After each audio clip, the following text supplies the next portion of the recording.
Hi, today I would like to talk about gender variant and some certain topics related to gender studies.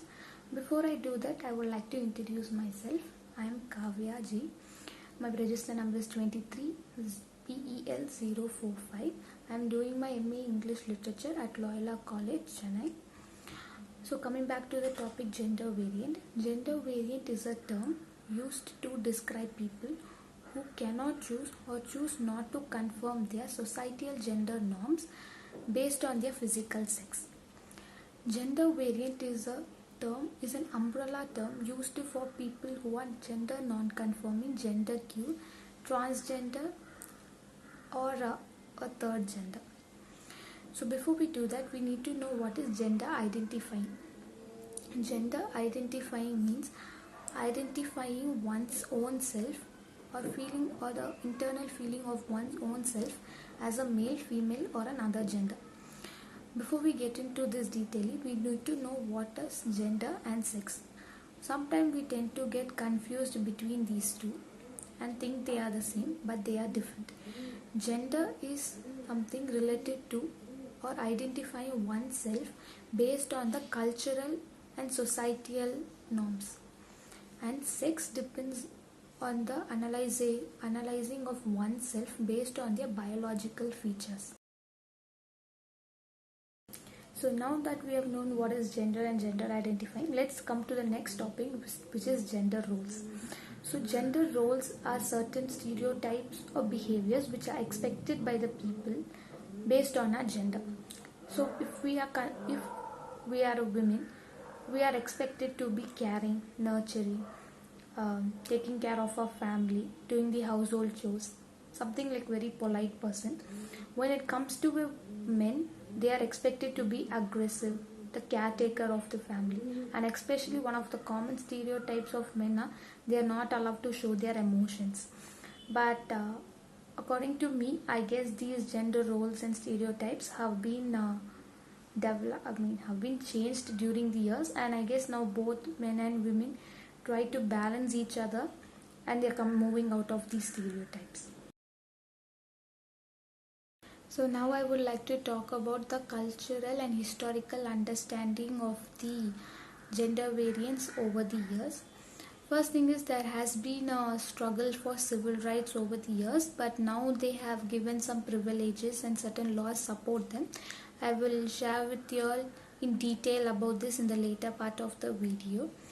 Next thing is in the southern Asian countries such as Nepal, India, Pakistan and Bangladesh, they have recognized the hijras as the third gender.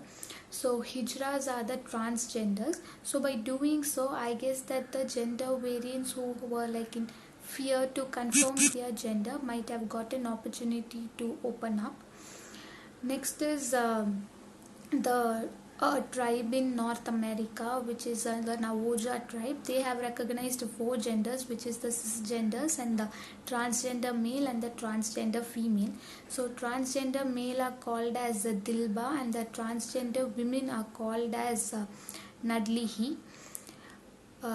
Next in Italy, individuals are named as individual males call themselves as El Femminile, dressed themselves as women and behaved as women. So these are documented in the 18th century paintings. Next in Roman Empire, the 3rd century, subjects and even the empire dressed like women, and they ruled the country and even called themselves as empresses.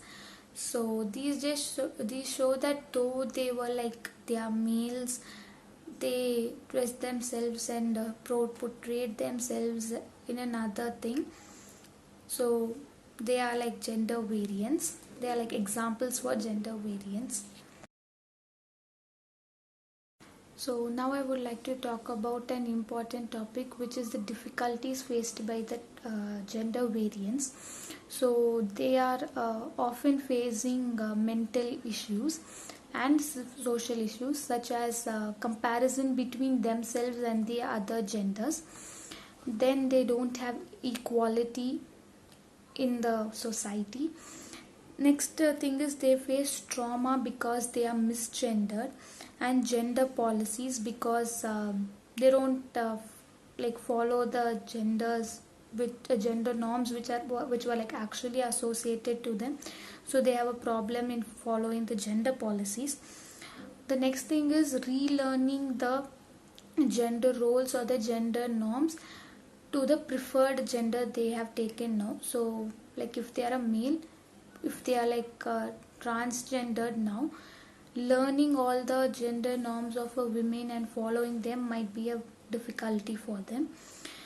Next, they experience violence and discrimination, and most of all, the sad part is that experiencing intense focus on their body even by the strangers. So even when we are a normal gender, experiencing such trauma is difficult. So being a transgender, they like often experience that. Then they have a risk of losing their loved ones and their peer group, because when they like change their gender, the people who are with them might not accept them and understand them, or like the group which they go and they now belong to, accepting them also, I mean being accepted there is also an issue for them. So these are just some of the issues they face. So I want to once again talk about gender identity and introduce a new term which is sexual orientation, and I would like to talk about these two terms and the differences. So gender identity is identifying oneself or a sense of oneself as a male, female or another gender. Sexual orientation is to which gender they are attracted to or want to have a relationship with. So gender identity is about themselves, and sexual orientation is about their relationship with another person. So this is the difference. So as I told you, I'm going to talk about gender variant. I would like to talk about people who are gender variant and their perspective of gender, how they identify their gender and their sexual orientation. So as I mentioned, gender variants are people who cannot confirm or who are not willing to confirm. So there can be a misconception that just because they do not want to confirm, they must be a transgender. They can also be a male or a female, but it's just that they don't want to like confirm their gender norms. So when it comes to a gender variant, identifying their gender identity would be like maybe they are not following the gender norms which are associated with their sex, or they are not willing to follow the gender norms associated with their sex. That's when they identify themselves as a gender variant, but still they have not confirmed to which gender, so they might be in a confusion state also. When it comes to a sexual orientation, just like the other genders, they can be attracted to any kind of a gender. A male can be attracted to a male, a woman attracted to a woman, or it can be heterosexual as well. So as I mentioned a little earlier, I would like to share about the laws which support the transgenders or the gender variants, but I would like to focus on the Indian laws.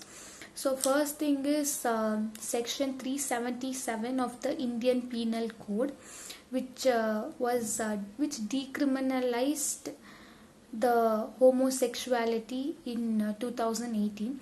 So before that, in the colonial era, homosexuality was seen as a punishable act. So in 2018, they reconsidered it and they decriminalized it.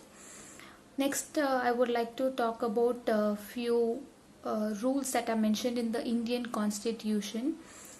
So Article 14, which is right to equality. Article 15, which is prohibition of discrimination.